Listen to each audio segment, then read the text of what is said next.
Assalamualaikum warahmatullahi wabarakatuh. Kami kelompok 6 akan menjelaskan tentang perancangan sistem informasi penjualan pada toko comel.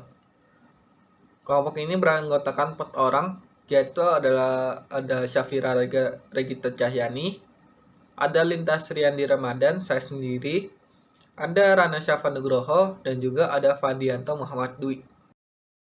Latar belakang. Di zaman sekarang penerapan IT sudah dilakukan di segala bidang, baik dalam bidang pemerintahan, kesehatan, militer, pendidikan, ekonomi, dan lain-lain. Semua itu demi mendongkrak hasil dan mempermudah dalam pekerjaan. Dalam bidang ekonomi atau perdagangan IT digunakan untuk meningkatkan kinerja serta daya saing dengan perusahaan lain yang sejenis. Dengan ini kami mengambil riset dalam bidang ekonomi, yaitu toko comel.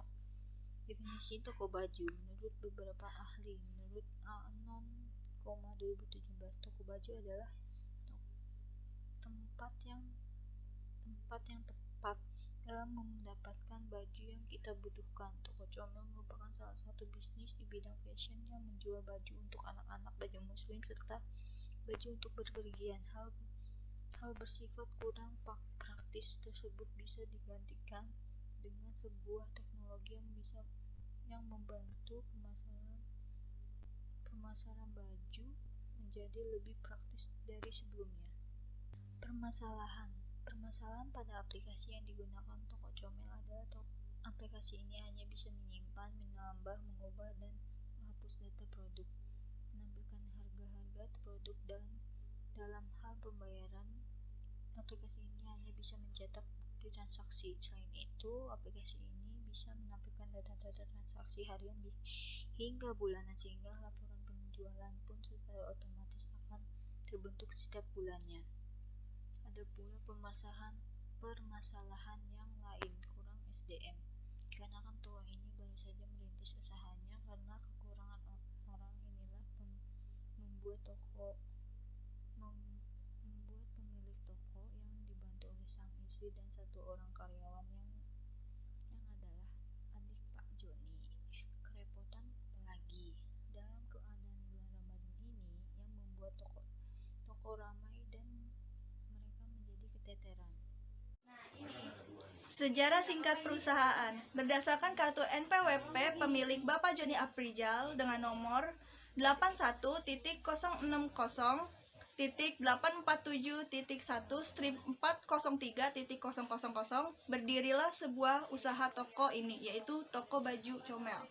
Toko baju comel ini terletak di Jalan Pramuka nomor 1, Kelurahan Nanggewer, Kecamatan Cibinong, Kabupaten Bogor. Berdiri sekitar 1 tahun yang lalu, bisnis ini terbentuk dari usaha keluarga.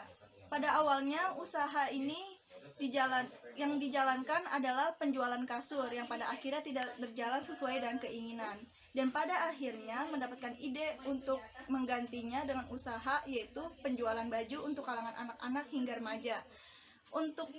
Untuk tokonya sendiri awalnya adalah toko penjual yogurt yang disulap menjadi toko penjualan baju dengan desain yang sangat bagus, sehingga toko tersebut adalah toko yang paling mencolok di antara toko-toko yang ada di sekitarnya.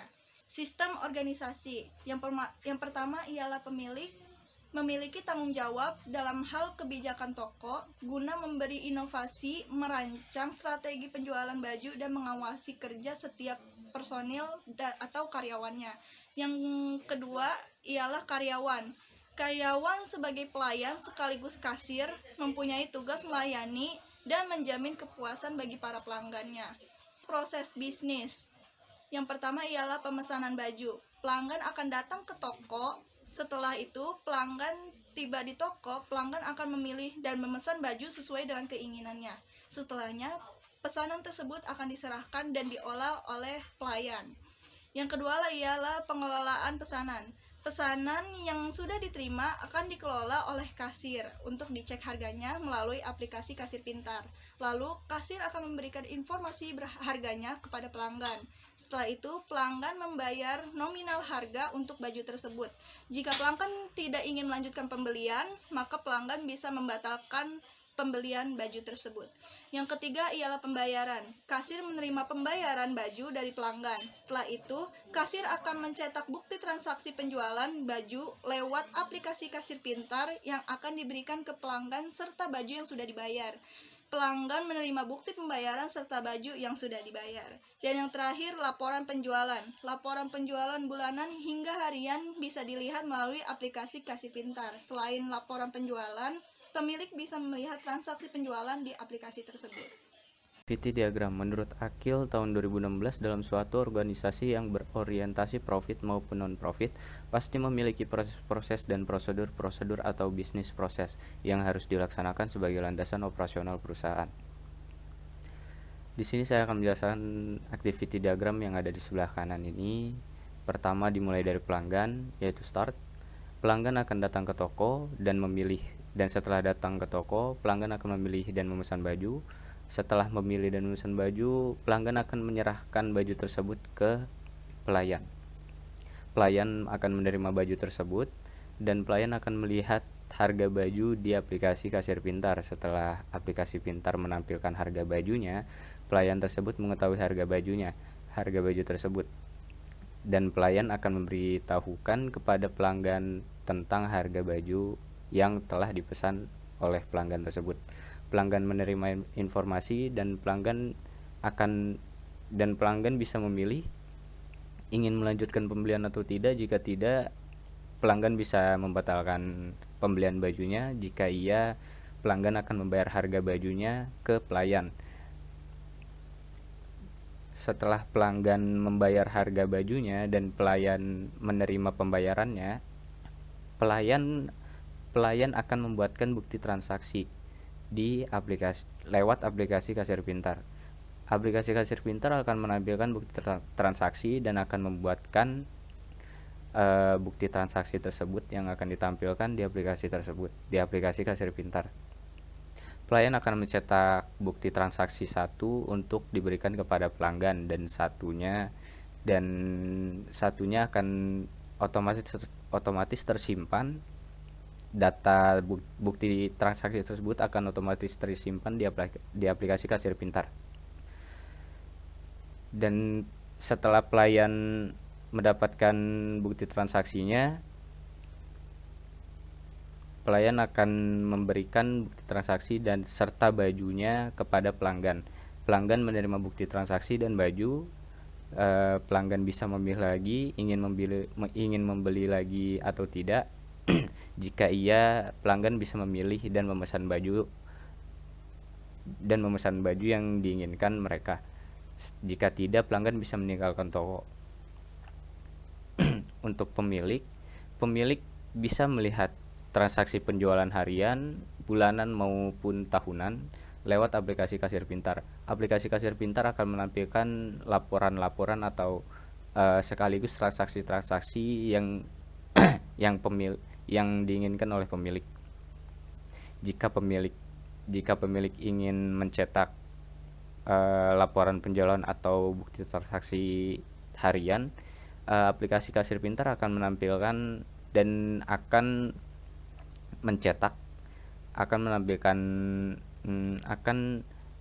menampilkan bukti transaksi harian serta laporan penjualan dan bisa dicetak sesuai yang diinginkan oleh pemilik. Jikalau bukti transaksi harian atau laporan penjualan sudah dicetak, pemilik akan mendapatkan laporan penjualan maupun bukti transaksi harian. Selanjutnya, spesifikasi dokumen masukan dan keluaran. Yang pertama, untuk spesifikasi dokumen masukan, yang pertama adalah data produk. Nama dokumennya data produk, fungsinya digunakan untuk menyimpan data produk, sumbernya pelayan, tujuannya pelayan, medianya aplikasi, frekuensinya tiap hari, jumlahnya tidak ada batasan. Karena data produk ini berbentuk media atau yang ada di aplikasi kasir pintar. Dan bentuknya adalah lampiran A1.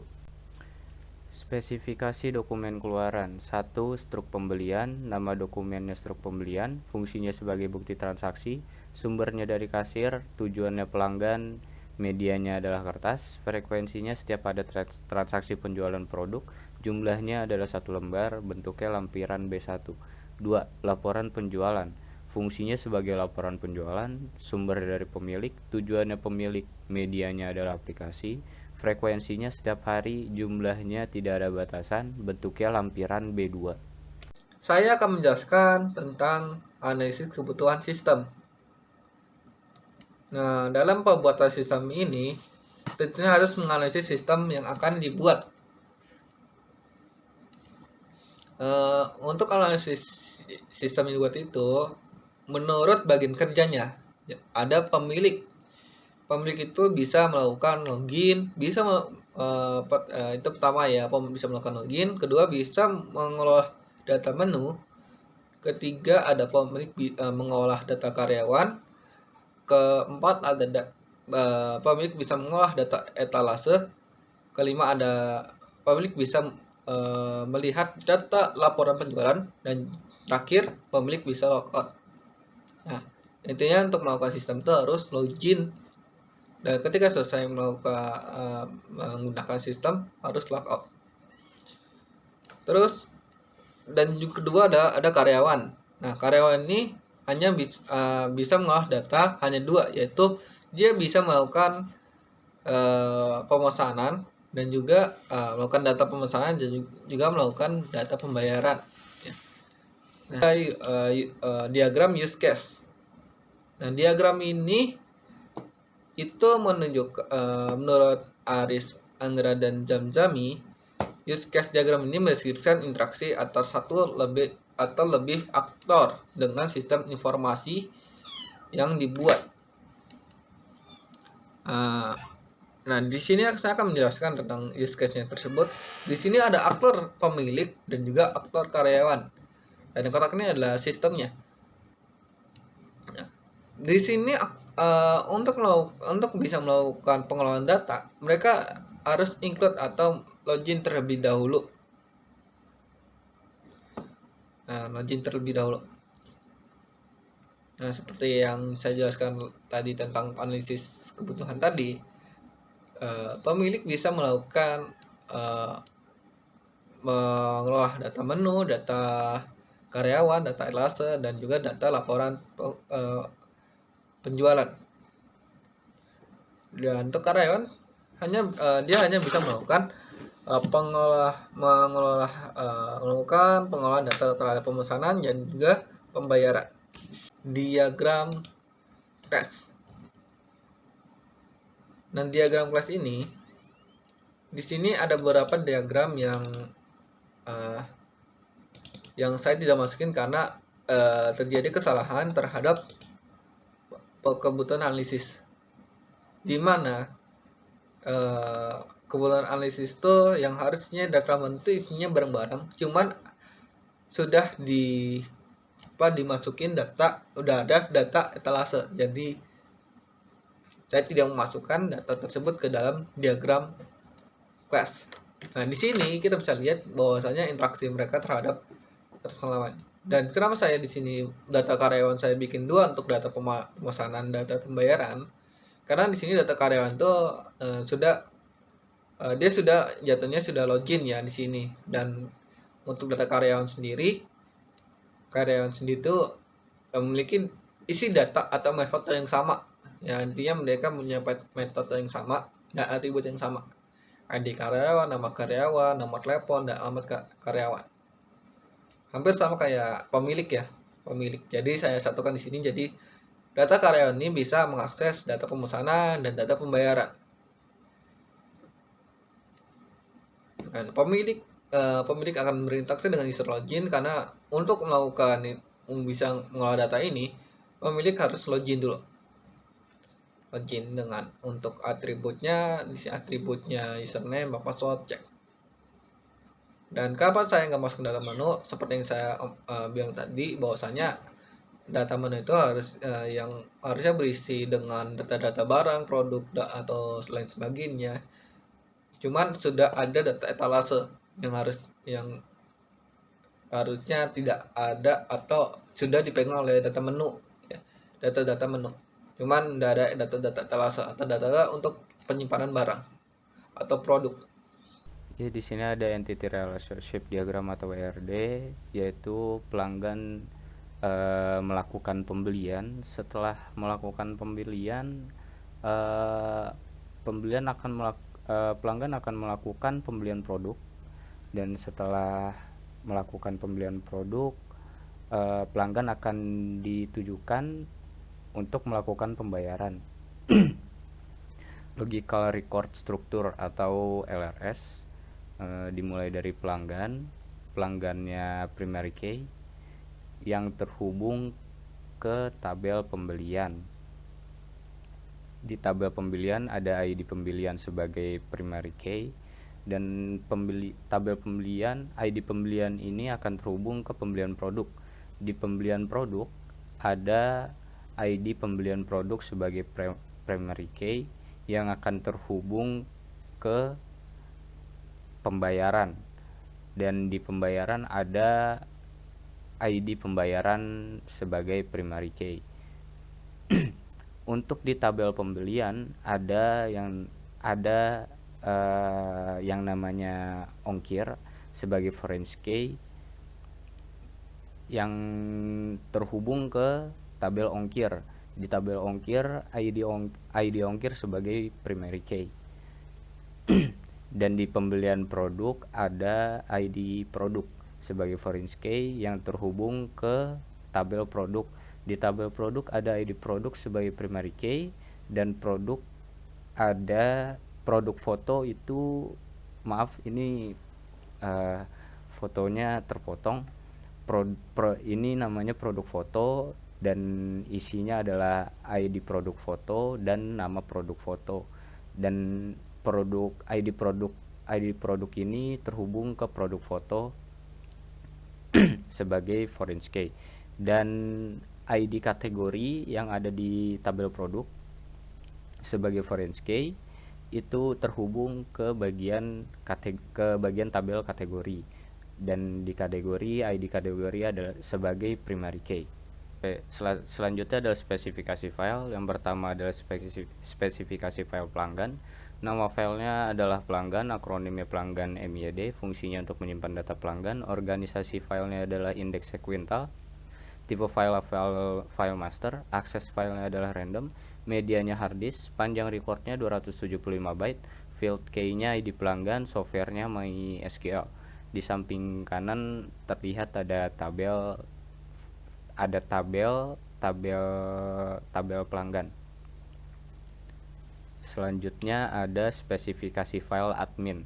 Nama filenya admin, akronimnya admin MID, fungsinya untuk menyimpan data admin. Organisasi filenya adalah index sequential. Tipe filenya ada file master. Akses filenya random. Medianya adalah hard disk. Panjang recordnya 311 byte. Field key-nya adalah ID admin. Softwarenya adalah MySQL.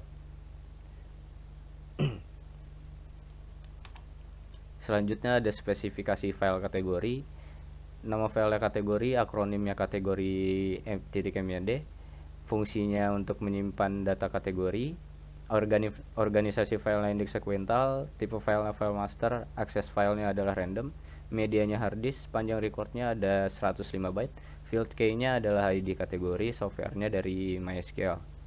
Selanjutnya adalah spesifikasi file produk. Nama filenya adalah produk, akronimnya produk.myd, fungsinya untuk menyimpan data produk. Organisasi filenya adalah index sequential. Tipe filenya adalah file master. Akses filenya adalah random. Medianya hard disk. Panjang recordnya 243 byte. Field key-nya adalah ID produk. Softwarenya adalah MySQL. Spesifikasi file produk foto. Nama filenya adalah produk foto, akronimnya produk foto.myd, fungsinya untuk menyimpan data foto produk. Organisasi filenya adalah index sequential. Tipe filenya file master. Akses filenya adalah random. Medianya hard disk. Panjang recordnya ada 277 byte. Field key-nya ID produk foto. Softwarenya MySQL. Selanjutnya ada spesifikasi file pembelian. Nama file adalah pembelian, akronimnya pembelian.myd, fungsinya untuk menyimpan data pembelian. Organisasi filenya adalah indeks sekuental, tipe filenya adalah file transaksi, akses filenya adalah random, media hard disk, panjang recordnya ada 1990 byte, field key-nya ID pembelian, softwarenya MySQL. Berikut adalah tabel dari pembelian. Setelah itu ada spesifikasi file pembelian produk. Nama filenya adalah pembelian produk, akronimnya adalah pembelian produk .myd, fungsinya untuk menyimpan data pembelian produk, organisasi filenya indeks sekuental, tipe filenya file transaksi, akses filenya adalah random, medianya hard disk, panjang recordnya ada 188 byte, field key-nya adalah ID pembelian produk, softwarenya MySQL. Selanjutnya ada spesifikasi file pembayaran. Nama filenya adalah pembayaran, akronimnya adalah pembayaran .myd, fungsinya untuk menyimpan data pembayaran, organisasi filenya adalah indeks sekuental, tipe filenya adalah file transaksi, akses filenya adalah random, medianya hard disk, panjang recordnya ada 798 byte, field key-nya adalah ID pembayaran, softwarenya adalah Struktur kode. Terdapat struktur kode untuk pembuatan primary key, di antaranya struktur kode nomor pelanggan, nomor pemesanan, nomor detail pemesanan, ID baju, dan ID admin. Berikut struktur kode masing-masing primary key. Yang pertama, struktur kode nomor pelanggan. Di sini, XX kode pelanggan ialah kode pelanggan yang menunjukkan pelanggan dengan inisial PL. 00 tahun yaitu tahun kedatangan pelanggan. Dan yang 0000 4 kali nomor urut pelanggan yaitu nomor keberapa pelanggan itu datang. Yang kedua ialah struktur kode nomor pemesanan. XX kode pemesanan ialah kode yang menunjukkan pemesanan. Kode pemesanan ini inisialnya KP, kode pemesanan. 00 tahun ialah menunjukkan tahun pemesanan dilakukan. Dan 0000 nomor urut pemesanan ialah menunjukkan nomor pemesanan yang kesekian. Yang ketiga, struktur kode ID baju. XX kode baju ialah kode nomor bajunya, jenis-jenis bajunya, dengan keterangan XX-nya KB, kode baju. Dan 0000 bajunya adalah nomor urut ke nomor menu. Dan yang terakhir ialah struktur kode ID user. SS kode pengelola atau karyawan. Itu ialah kode yang menunjukkan pengelola atau karyawan. Kalau pengelola itu biasanya kodenya PL pengelola, kalau karyawan KY. Sedangkan 000 nomor urut pengelola karyawan itu menunjukkan nomor user yang kesekian. Baik, ini ada di sana termuka atau bagian interface-nya. Untuk halaman form loginnya sesuai dengan apa yang kita buat, sama dengan web yang kami buat. Ada login pelanggannya, terus di samping ada halaman daftar untuk daftar akunnya jika belum mempunyai akun. Setelah itu masuk ke halaman utama, dan setelah masuk ke halaman utama akan ada halaman keranjang belanja. Setelah itu ada halaman konfirmasi pembayaran. Setelah halaman konfirmasi pembayaran ada halaman data diri, atau bisa disebut bagian checkout. Dan setelah membeli akan ada nota pembelian. Dan ini adalah halaman nota pembelian. Pengujian. Yang pertama, skenario ialah mengosongkan semua data login lalu langsung mengklik tombol login. Test case-nya username kosong, password kosong. Hasil yang diharapkan, sistem akan menolak akses login dan menampilkan pesan, maaf, username dan password harus diisi. Dan hasil pengujiannya sesuai harapan keterangan valid. Yang kedua, skenario pengujian hanya mengisi username tanpa mengisi password, lalu mengklik tombol login. Test case, username comel, password kosong. Hasil yang diharapkan, sistem akan menolak akses login dan menampilkan pesan, gagal, salah memasukkan password. Hasil pengujian sesuai harapan keterangan valid. Yang ketiga, skenario pengujian hanya mengisi password tanpa mengisi username lalu mengklik tombol login. test case username kosong, password xxx, bintang bintang bintang. Hasil yang diharapkan, sistem akan menolak akses login dan menampilkan pesan, gagal, salah memasukkan username. Hasil pengujian sesuai harapan, keterangan valid. Dan yang terakhir, skenario pengujian, menginput data login dengan benar lalu mengklik tombol login. Test case-nya username, comel, password, bintang, bintang, bintang. Hasil yang diharapkan, sistem akan menerima akses login dan menampilkan halaman utama. Hasil pengujian sesuai harapan, keterangan valid. Pemeliharaan. Spesifikasi. Kebutuhan. Sistem operasi Microsoft Windows 10. Prosesor Intel Core i3. RAM 8GB, hard disk 500GB, layar LED 14 inci, keyboard QWERTY, printer inkjet printer, mouse, advanced set of optical tracking, software, bahasa pemrograman PHP, JavaScript, SQL, HTML, dan CSS, aplikasi pendukung XAMPP, IDE, Sublime, DMS, PHP, MyAdmin. Jadi sekian dulu untuk dari kami. Selebihnya untuk kekurangan mohon maaf dan assalamualaikum warahmatullahi wabarakatuh.